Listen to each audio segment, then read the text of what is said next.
இப்போ நான் பார்க்க போகிறது 10th மேக்ஸ் 3rd சாப்டர் எடுத்துக்காட்டு 3.58 பார்க்க போகிறோம். என்ன கொஷின் கொடுத்துருக்காங்க பாருங்கள். A i j equal i square j square என்ற அமைப்பை கொண்ட 3x3, அதாவது 3x3 சொல்லிக்கலாம். இல்லை இவன் மேட்ரிக்ஸ் அப்படின்னும் போது 3x3 மேட்ரிக்ஸ் அப்படின்னு சொல்லுவாங்க. சரிங்களா? வரிசையுடைய அணியை காண்க. இப்போ நமக்கு பாருங்கள், இப்போ ஏஐஜே அப்படின்னா இந்த ஐன்றது பார்த்திங்கன்னா நிறை, ஜேன்றது பார்த்திங்கன்னா நிரல். இதை நம்ம எப்படி உருவாக்கணும் அப்படின்னு பார்த்தீங்கன்னா 3x3, அதாவது 3x நம்ம 3/3 படிக்கலாம். சரிங்களா? ஃபஸ்ட்டு நம்ம 3x3 மேட்ரிக்ஸ் ஒன்று உருவாக்க போகிறோம். அது உருவாக்குறதுக்கு மதிப்புகள் நமக்கு தெரியாது. ஸோ கொஷினில் கொடுத்துருக்காங்க பார்த்தீங்களா, a i j equal i square j ஸ்கொயர்ன்ட்டு. இதை வச்சு தான் ஃபஸ்ட்டு நம்ம இதுக்கான பொது வடிவத்தை உருவாக்க போகிறோம். உருவாக்கிட்டு அதுக்கு என்ன மதிப்புகள் அப்படின்றத கண்டுபிடிக்க போகிறோம். சரிங்களா? இதுக்கான மதிப்பு நமக்கு தெரியாததுனால இந்த AIJ equal i square j square இதுக்கான பொது வடிவம், அதாவது 3x3 வரிசையுடைய அணியின் பொது வடிவம். அணினாவே ஏ தான். சரிங்களா? எப்படி எடுக்கலாம்? 3x3னா இந்த பக்கம் 3 இருக்கும், இந்த பக்கம் 3 இருக்கும், அதாவது நிறையும் 3 நிரலும் 3 இருக்கும். என்ன பண்ணலாம்? ஏ கொடுத்துருக்காங்க நமக்கு, ஸோ ஏவை எடுத்துக்கலாம். ஏவில் வந்து முதல் நிறையில் முதல் நிரல். இதுக்கு அர்த்தம் என்னன்னா, சைடில் கொடுக்க பாருங்கள். இப்போ இங்கே 3x3ன்ற மாதிரி ஏ 1x1 அர்த்தம். சரிங்களா? அப்போது இதுக்கு வந்து நிறை, இது நிரல். அப்போ என்ன வரும்? ஏ 1 × 1ன்னா 1வது நிறையில் 1வது நிரல். சரிங்களா? அடுத்து ஏ 1வது நிறையில் 2வது நிரல். அடுத்து ஏ 1வது நிறையில் 3வது நிரல். நமக்கு 3 தான் கொடுத்துருக்காங்க. இந்த 3ன்றது வந்து நிறை, இந்த 3ன்றது நிரல். அடுத்து ஏ 2வது நிறையில் 1வது நிரல். அடுத்து ஏ 2வது நிறையில் 2வது நிரல். அடுத்து ஏ 2வது நிறையில் 3வது நிரல். அடுத்து பாருங்க, 3rd ஒன், ஏ 3வது நிறையில் 1வது நிரல். அடுத்து ஏ 3வது நிறையில் 2வது நிரல். அடுத்து ஏ 3வது நிறையில் 3வது நிரல். 3x3 மேட்ரிக்ஸ் நம்ம உருவாக்க சொன்னாங்களா பாருங்கள். 3 நிறை 3 நிரல் உருவாக்கியாச்சு. இப்போது பொது வடிவத்தை உருவாக்கிட்டோம். இதுக்கான மதிப்புகள் நம்ம கண்டுபிடிக்கலாமா? இப்போ என்ன கொடுத்துருக்காங்க, இது கொஷின்லேயே கொடுத்துருக்கு நமக்கு. AIJ equal i square j square. அப்போ இந்த ஃபார்மிங்கில் வந்து ஃபார்முலா படி நம்ம வந்து மல்டிப்ளிகேஷன் பண்ணும் போது இதுக்கான மதிப்புகள் நம்ம கண்டுபிடிக்க முடியுமா? ஃபஸ்ட்டு பாருங்கள், A11 A11 என்ன இருக்குது? ஐ ஜேன்னும் போது ஐ ஸ்கொயர் ஜே ஸ்கொயர். அப்போ இங்கே என்ன வரும் நமக்கு? 1 ஸ்கொயர் × 1 ஸ்கொயர். ஐயோட மதிப்பு 1 தான், ஜியோட மதிப்பு 1 தான். இதுக்கு இடையில் எதுவுமே இல்லை, பெருக்கல் இருக்கிறது அர்த்தம். இப்போ 1 ஸ்கொயர் பண்ணால் 1 × 1 ஸ்கொயர் பண்ணால் 1 தான் வரும். அப்போ மதிப்புகள் என்னவா இருக்கும்? 1 1 பெருக்குன்னா 1. ஒரு இடத்துல ஒரு ஈக்குவல் தான் போடணும், 2 ஈக்குவல் வராது. சரிங்களா? நீ இப்படி போட்டாலும் சரி, இல்லை 1/1 போட்டாலும் சரி. அப்போ A11ஓட மதிப்பு என்ன? 1. அடுத்து A12. அப்போது ஐக்கு பதிலாக 1 கொடுக்க போகிறோம், ஸ்கொயர் கட்டுறதுனால 1 ஸ்கொயர் × ஜேவுக்கு பதிலாக 2 கொடுக்க போகிறோம். இப்போ 2 ஸ்கொயர்.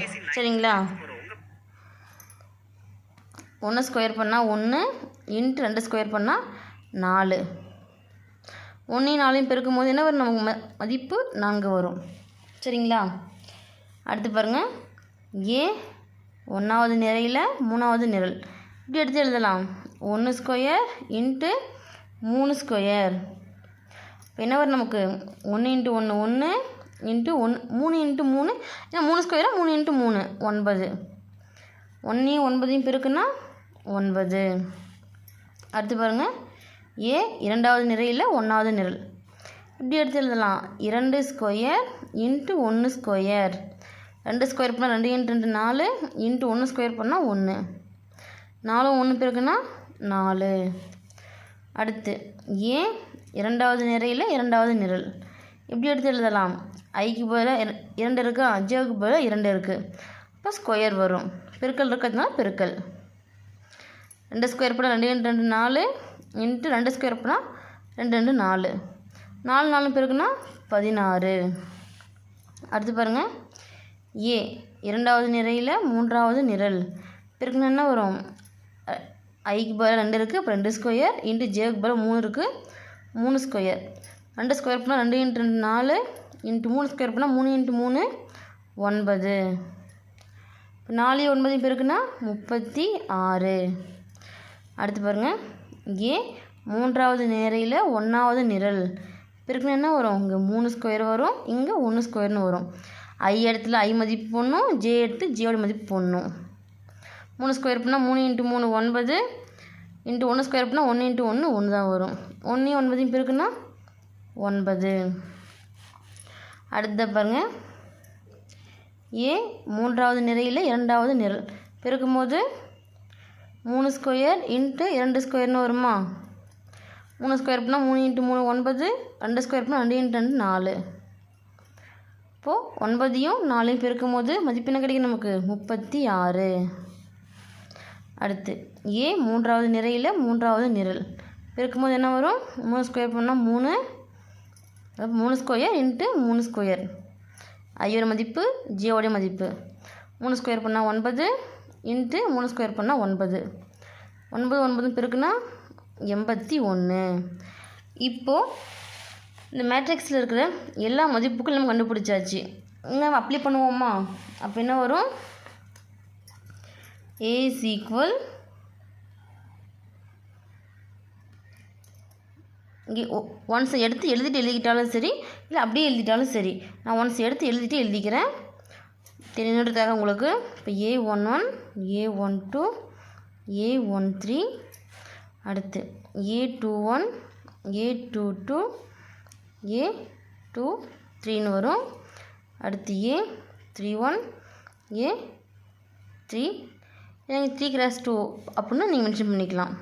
A3 × 3. சரிங்களா?